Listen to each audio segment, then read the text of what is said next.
et bienvenue sur cette chaîne. Moi c'est Joseph, et ici on parle de Bible, de Dieu, d'éthique et de philosophie judéo-chrétienne.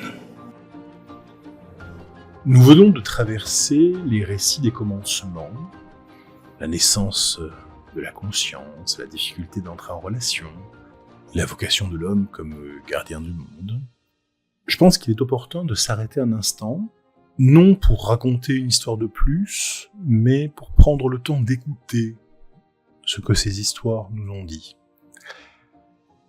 Et de constater sans doute que l'éthique qui se dégage de tout cela est bien plus précise et bien plus sophistiquée que ce à quoi on aurait pu s'attendre s'il ne s'agissait que de contes naïfs.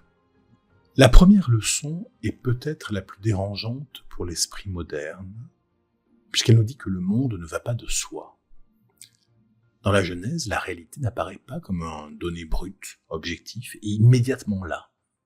Elle surgit d'un chaos indistinct, et elle devient monde parce qu'elle est distinguée, séparée et nommée. La lumière n'est pas créée parce qu'elle existe physiquement, mais parce qu'elle est séparée des ténèbres. Le ciel existe parce qu'il est distingué de la mer. L'humain existe pleinement lorsqu'il est capable de nommer. Ce que cela signifie éthiquement est vertigineux. Un monde sans conscience n'est pas un monde humain. Sans humain pour en témoigner, il n'y a pas d'existence au sens où nous l'entendons. La conscience n'est pas un luxe, ni un épiphénomène biologique.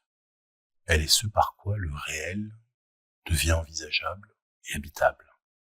Détruire la conscience par la violence, par l'abrutissement, par le mensonge, par la négation de la parole et du sens. Ce n'est pas seulement faire souffrir les individus, c'est faire régresser le monde vers le chaos. Une société qui méprise la vérité, qui brouille les distinctions, qui refuse de nommer clairement le bien et le mal, ne devient pas plus libre. Elle devient informe. Première leçon éthique donc. Préserver la conscience est un acte sacré. Chercher le vrai, nommer justement, hiérarchiser le réel, ce n'est pas imposer une domination, c'est empêcher le retour du tohu-bohu, du chaos. Il faut aussi se souvenir que Dieu crée le monde par la parole, par la capacité à s'exprimer, à transmettre des idées. Dire une chose, c'est la faire émerger à l'existence. D'ailleurs, d'une certaine manière, l'hébreu confond le mot et la chose, puisque c'est le même terme, davar, qui désigne à la fois les mots et les choses. Et ce n'est pas une erreur, mais bien l'insistance sur le fait que dans le monde tel qu'il est habité par l'homme, rien n'échappe à la parole, au discours, à la description que l'homme fait du monde. Le discours que nous tenons sur les choses est au moins aussi important et aussi créateur que les choses elles-mêmes.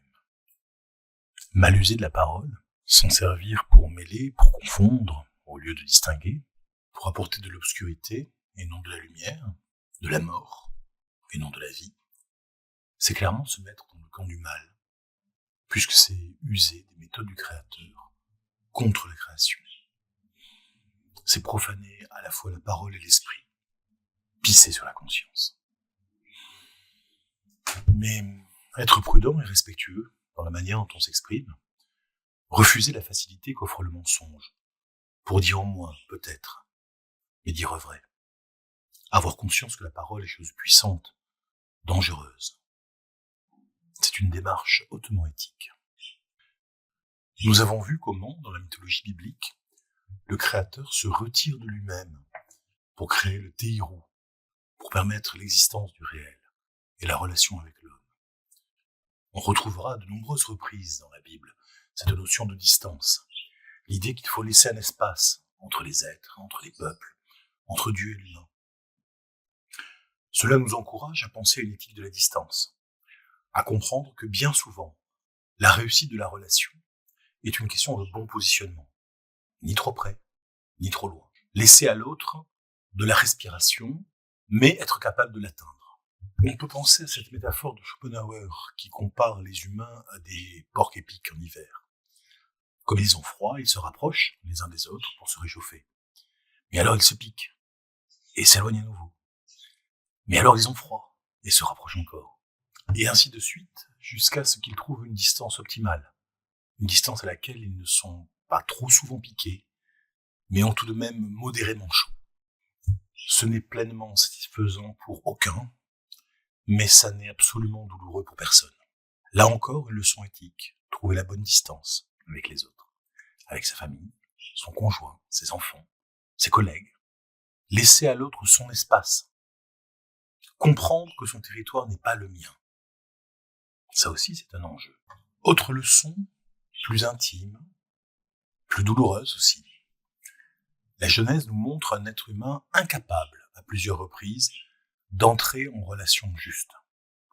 Il échoue à devenir le vis-à-vis de Dieu, il échoue à trouver un vis-à-vis parmi les animaux. Enfin, même coupé en deux, même devenu Ish et Isha, il échoue encore. Le péché originel, tel que le texte le suggère, n'est pas une transgression sexuelle, c'est une rupture relationnelle. La volonté de se suffire à soi-même, de s'auto-fonder, de se passer de l'autre. Éthiquement, cela nous dit quelque chose de très clair.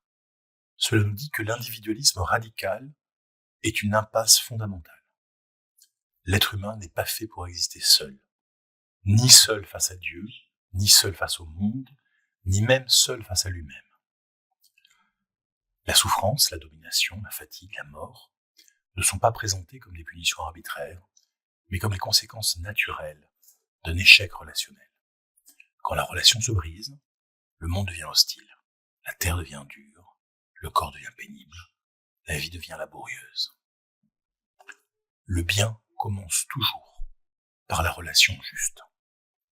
Avant la loi, avant la morale abstraite, avant les systèmes politiques, il y a la capacité à reconnaître un vis-à-vis et à accepter de dépendre de lui.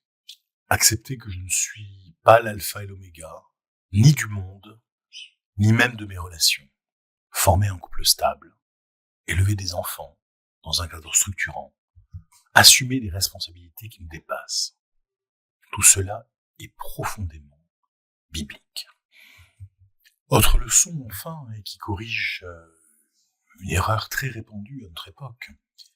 La Bible ne présente jamais l'intervention humaine dans la nature comme une faute. Au contraire, l'inaction serait une trahison. Les premiers humains sont décrits comme bergers, agriculteurs, des gens qui travaillent le vivant, qui transforment le monde. Le problème n'est jamais là. Le monde est confié, il n'est pas figé, il est donné, il n'est pas sacralisé. Le monde attend d'être organisé par l'homme. L'organisation du monde que l'homme crée n'est pas une faute, au contraire. C'est la continuation de l'œuvre divine. Éthiquement, cela implique un rejet clair de deux tentations opposées. D'une part, la prédation aveugle, qui traite la terre comme un gisement à épuiser, et d'autre part, la divinisation de la nature, qui paralyse toute action humaine. Entre ces deux extrêmes, la Bible propose la figure du gardien. Le gardien, le fermier, agit, transforme, influence, mais il sait qu'il devra rendre des comptes à Dieu ou aux générations futures. La leçon ici est que nous ne sommes ni des dieux ni des intrus, mais des intendants du monde. La responsabilité écologique, dans cette perspective, n'est ni une culpabilité diffuse, ni une religion de substitution. C'est une fidélité envers les générations futures. Préserver n'est pas adorer, c'est transmettre. Si l'on rassemble ces leçons, se dégage une cohérence, une claire morale de la continuité. La Genèse ne prône ni la table rase, ni le retour à un âge d'or idyllique et imaginaire. Elle propose une éthique de la continuité. Continuité de la conscience, de la relation, de la transmission. Le mal, dans ces récits, n'est jamais l'imperfection. C'est la rupture du sens, la rupture du lien et la rupture de la responsabilité. Dans un monde obsédé par la nouveauté, par la transgression, par la déconstruction permanente, la Genèse nous rappelle cette chose essentielle. Tout ne mérite pas d'être déconstruit. Certaines choses sont précieuses et fragiles et méritent d'être honorées et préservées justement parce qu'elles structurent le monde humain. La famille, la parole, la loi, La différence, la transmission. Créer, nommer, transmettre. Créer du sens là où règne la confusion. Nommer avec justesse pour rendre le monde intelligible. Transmettre ce que nous avons reçu. Voilà au fond la vocation humaine, telle que la Genèse la dessine. Nous ne sommes pas les maîtres du monde, mais nous ne sommes pas non plus ses spectateurs. Nous sommes ceux à qui il a été confié, pour un temps, avec ses beautés et ses dangers. Et notre responsabilité morale, aujourd'hui comme hier, est simplement celle-ci. Ne pas laisser le monde devenir invivable, par défaut de conscience, par défaut de responsabilité, par refus de la relation ou par abdication de notre rôle de gardien. Créer, nommer, transmettre. 3 gestes anciens, toujours à recommencer de génération en génération.